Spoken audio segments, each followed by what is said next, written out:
যে সুন্দরী সুন্দরী রমণীরা এই মুহূর্তে হিরো আলমকে দুধ দিয়ে গোসল করাচ্ছে বা গোসলের জন্য দুধ নিচ্ছে এই মুহূর্তে। এটি অন্যতম কারণ হচ্ছে মূলত হিরো আলমের এবং রিয়ামণির দীর্ঘদিনের সংসার বিচ্ছেদ করতে যাচ্ছে হিরো আলম, এবং হিরো আলম পুরোপুরিভাবে সিদ্ধান্ত নিয়ে কিন্তু তারা আজ দুধ দিয়ে গোসল করছে, এবং বিভিন্ন জেলা থেকে হিরো আলমের ভাষ্যমতে বিভিন্ন জেলা থেকে সুন্দরী তার রমণী বান্ধবীরা বা বিভিন্ন মেয়েরা এসে তাকে দুধ দিয়ে গোসল করাবে, এবং সেই বার্তাটি দিয়েছেন। এবং এই মুহূর্তে আমরা লক্ষ্য করতে পারছি যে সেটির ব্যতিক্রম জায়গা থেকে এসে বিভিন্ন মেয়েরা তাকে দুধ দিয়ে গোসল করাচ্ছে।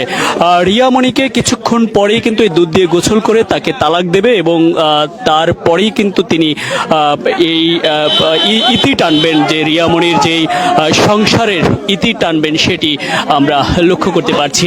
এবং আপনারা জেনে থাকবেন, আলোচিত সমালোচিত, কখনো রাজনীতিবিদ হয়ে যায় হিরো আলম, কখনো এন্টারটেইনমেন্ট দিয়ে বিনোদন করে, কখনো রবীন্দ্রসঙ্গীত, লালন সঙ্গীত, বিভিন্ন গান গেয়ে তিনি আলোচনার শীর্ষেই থাকতে চেষ্টা করেন।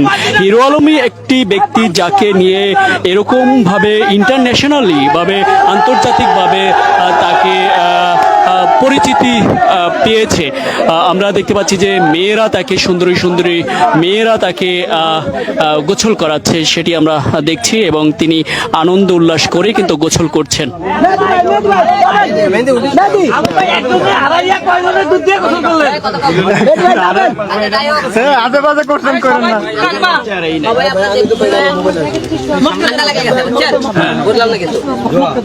আমি তো আপনারা সবাই আমি তো এই কোন কথা কয় না, এদিকে সব উঠে গেছে। আবারও আইলাম, তারপর আপনি তালাক দিয়ে আবার যায় আসে। আজকের পরে থেকে হিরো আলম আর রিয়ামণির কোনো গল্প আর হবে না। যে কোনদিন গল্প হয় তারপরে আপনারা বলবেন কেন হবে না। হিরো আলমের যত মান সম্মান ছিল সব হারাইছি। আজকে একটা মেয়ের কারণে আজকে আমি ধ্বংস হয়ে গেছে। আজকে আসে হিরো আলম, আজকে রিয়ামণির জন্য আজকে মানুষ গালি দেয়। তাই আজকে আপনাকে একটা কথা বলতে চাই, আপনারা সবাই জানেন এই জায়গা এই এম বলকেই গত 29 তারিখে এই জায়গাতে আমি ঘুরতেছিলাম। এখান থেকে কয়েকজন হলে 6 জন লোক আমাকে টেনে নিয়ে যায়, মাঝখানে নিয়ে যায়, রক্তাক্ত করে মেরে রেখে চলে যায়। রেখে চলে যাওয়ার পরে এখান থেকে আমাকে হসপিটাল নিয়ে যায়। আপনারা সবাই জানেন, হসপিটাল নিয়ে যায়, চিকিৎসা করার পরে ওখান থেকে আমাকে বাসায় নিয়ে যায়। আপনারা সবাই দেখেন, এখান থেকে যখন হসপিটাল নিয়ে যায়, তারপরে চিকিৎসা করে বাসায় নিয়ে যাওয়ার পরে বাসা থেকে রিয়ামণি হক বের করে দেয়।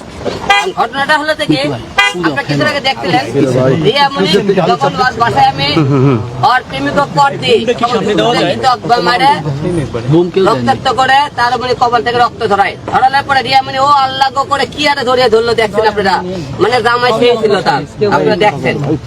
তারপরে সেখান থেকে আমি হিরো আলম রক্তাক্ত লাশ আমরা তার রিয়ামণির সামনে ছিল হসপিটালে।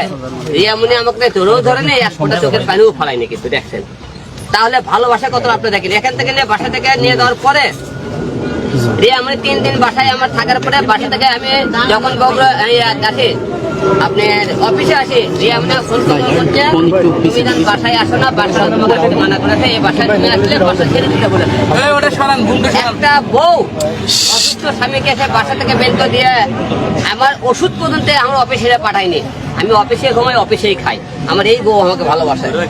অথচ দেখেন আমার এই বউ মনে করেন সেনকে যখন আমরা প্রেমিকের কথা বলি তখন কিন্তু সে খাও করে ওটা বলে আমার মনে হয় না সে এই কাজে জড়িত আছে। এখন এই কাজে মূলত মাস্টার মাইন্ডে ছিল রিয়ামণি। রিয়ামণি তার ম্যাক্সের সাথে হাত মিলে সে আমাকে খুন করতে চেয়েছিল। আপনি তো আগে বলছে রিয়ামণি আছে জড়িত নাই। আমি এই কারণে বলছি, আমি রিয়ামণির ভিতরে ঢুকে দেখতে চাইছি এই কত বড় খেল খেলতে পারে। মিন্নি বড় কোনো মিন্নি দেখেননি, সে মিন্নি ঘটনা ঘটাইছে। দেখে কি হারে আপনারা এখন দেখেন।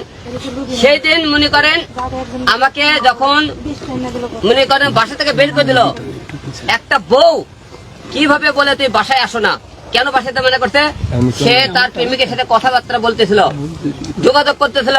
প্রতিদিন রাত্রে সে মদ খাবার যায়, বারে যায়, বিভিন্ন জায়গায় যায়। আমি জানি না ধরতে পারি দেখে তার বাসায় যাওয়া নিষেধ।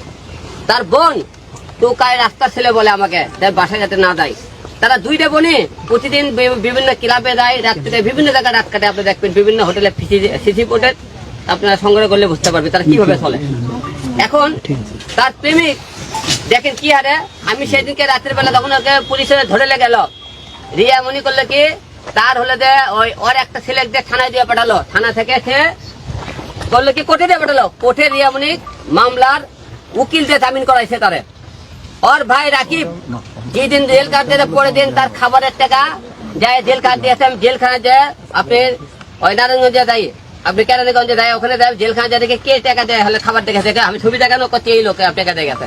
রাকিব ওর ভাই জেলখানার টাকা পাঠাইছে এবং সে জামিন করাইছে কালকে। ওই বৃহস্পতিবারে রিয়ামণি তাকে জামিন করাইছে, তার উকিল আতিক দিয়ে কোন নাকি সব খবর বের করছে।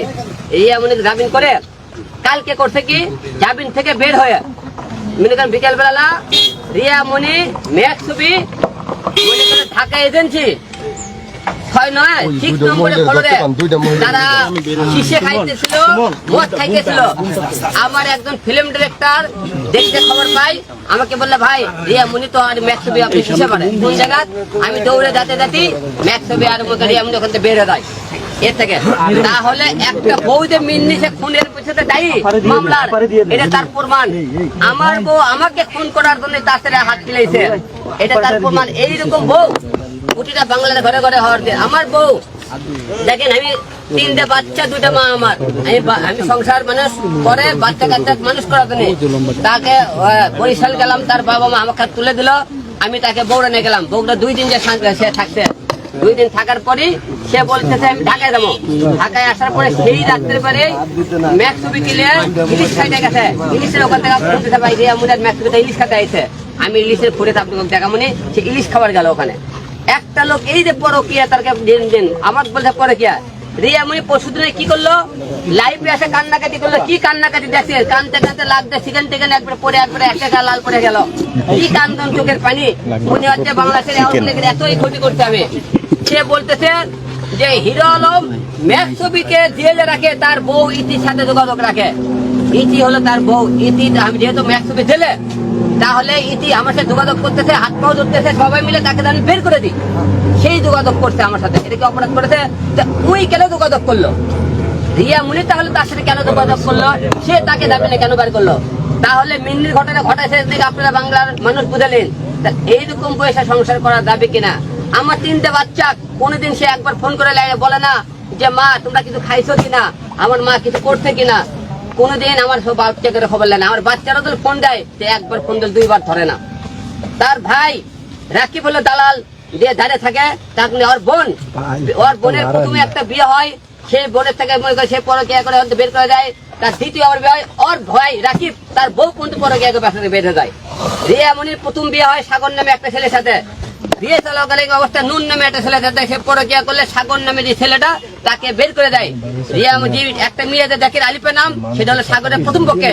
ওই মেয়ে বাচ্চা হলে যখন 8 মাস বয়স, তখন তাকে সে মনে আমার কাছে, সে আমাকে বাবা হিসেবে জানে, অন্য কাউকে জানে না।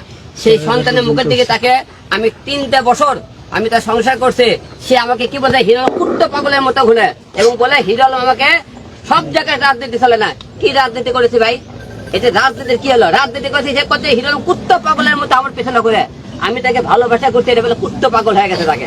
তার জন্য পিছিয়ে আমি এত কিছু করছি, মার খাইছি, তার শরীরে সম্মান আছে। আজকে প্রতিটা বাংলার লোকেরা আজকে আমি কমেন্টে গালি দেয়, আমাকে এত বকা দেয়, খালি একটা মেয়ের কারণে আজকে ধ্বংস হয়ে গেছে। আজকে যেহেতু সবাই বলেছে আপনারা তাকে 2 দিন পর পর নাটক করতে দেন, ভিউ ব্যবসা করতে দেন। আপনারা দেখবেন আমার ফেসবুক ইউটিউবে কয়টা ভিউ ব্যবসা করেন। আমি মেয়েটাকে একটা খারাপ পথ থেকে ফিরে আনার চেষ্টা করতেছে, কিন্তু মেয়েটা ফিরে আনতে পারিনি, ব্যর্থ হয়ে গেছে। কারণ সে ঘুরে ফিরে তাই করে। একটা মেয়ে যখন রাত্রিবেলা শুতে যায়, মেয়ে মানুষের শারীরিক সম্পর্ক করবে গেলে আমার বউ বলে আমাকে তোমার উপর এখন ফিল নাই, আমার উপর বলে তার এখন ফিল নাই। তার ফিল যখন তাকে মনে করেন কক্সবাজারে দরপট খাইলো, সেখান থেকে আসার পর থেকে তারপরে গেল, তারপর থেকে তারা ফিল আসলো আমার উপর। তাহলে এইরকম বলে সংসার করবেন কেমন আপনি বলেন? তাও সত্য মেনে মনে আছে। এর থেকে এখানে বাসা থেকে অফিস, তার ভাইয়ের জেল কার্ড খাবার খাওয়ার সময় হয়, কিন্তু আমার যে খাবার তার দেওয়ার সময় হয় না। একটা বউ কোনদিন বলে যে তুমি হলে বাসায় আসো না, স্বামী যেখানে গাছ তুলে একটা বউ সেখানে থাকবে, বউ গাছ তোলা থাকবে না। কারণ আমি যদি বাসায় যাই সে তো পরকিয়া করতে পারবে না, রাত্রে তো মদ খাইতে পারবে না, সে তো মানুষের সাথে চলাফেরা করতে পারবে না।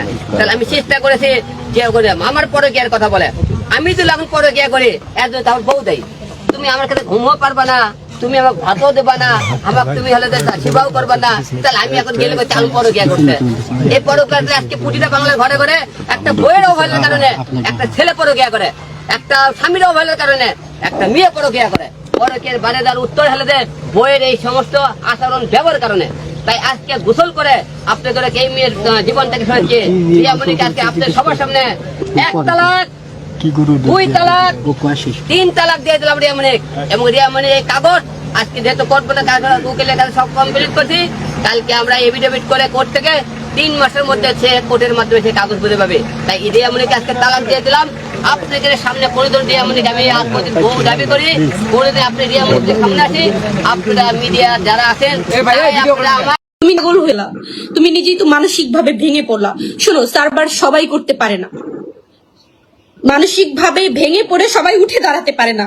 তুমি আমাকে ভেঙে দিছিলা, তুমি যখন মিথিলার সাথে সম্পর্ক করলা, তুমি যখন মিথিলার সাথে দিব্যি ভালো থাকতেছিল, আমি ভেঙে পড়ছি, কিন্তু আমি নিজেকে সার্ভার করে নিছি, আমি নিজেকে কভারেজ করে নিছি। কিন্তু তুমি আলম পারো নাই, তুমি আলম কিন্তু পারো নাই। আমি কিন্তু তোমাকে বাঁচাইছি, তুমি মানসিক ভাবে ভেঙে পড়ছো, আমি তোমাকে বাঁচাইছি। আমাকে তুমি ধ্বংস করতে আসো, আমাকে তুমি কি ধ্বংস করবা? আমাকে তুমি কি ধ্বংস করবা? তোমার মতো মানুষ আমাকে কি ধ্বংস করবে আমাকে বলো? আমার কথা হচ্ছে যে মানুষটা তোমাকে বাঁচায়, আমার কথা হচ্ছে মানুষের কি ডিভোর্স হয় না? ডিভোর্স হইলে কি একে অপরের শত্রু হয়ে যায় বলেন? কেন? বনি বোনাত হয় না বিদেই তো ডিভোর্স হয়। আর তাছাড়া অন্যায় তো আমি করিনি, পরকীয়া তো তুমি করেছো। তোমার পরকীয়া এখন চাপা পড়ছে কেন জানো? কেন জানো? কারণ ওই যে আমি চুপ থাকিনি, আমি যে প্রতিবাদ করেছি, আমি আমার মতো জীবনযাপন করতে চাইছি, ওই জন্য তোমার দোষটা চাপা পড়ছে। কিন্তু মানুষ তো বুঝে না যে পরকীয়াটা আসলে তুমি করছিলা। তোমার পরকীয়া নারী তোমার নামে ধর্ষণ মামলাও দিছে।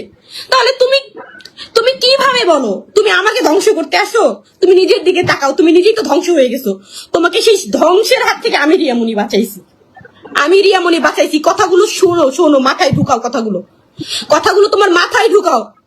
আমার বেটার অপশন, আমি সবকিছু